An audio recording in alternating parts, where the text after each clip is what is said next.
everyone, good morning. This is your Hindi book, Hindi Vyakaran. Student, today we will start exercise of chapter 3, मात्रा और शब्द.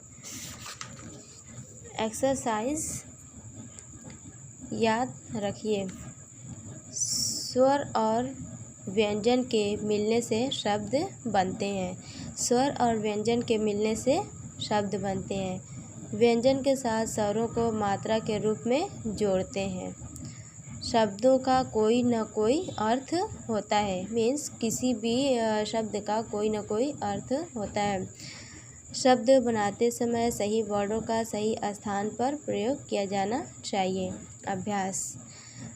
First, इन शब्दों में मिले व्यंजन और स्वर वर्ड को अलग अलग करके लिखिए.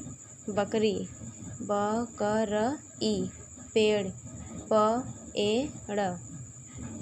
करेला, करेला.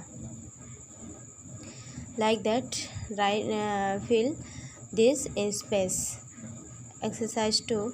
दिए गए शब्दों में स्वर वर्ड के स्थान पर उनकी मात्रा लगाकर सही शब्द बनाइए.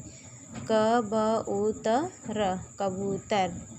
कोयल, कोयल. मीठा, मीठा.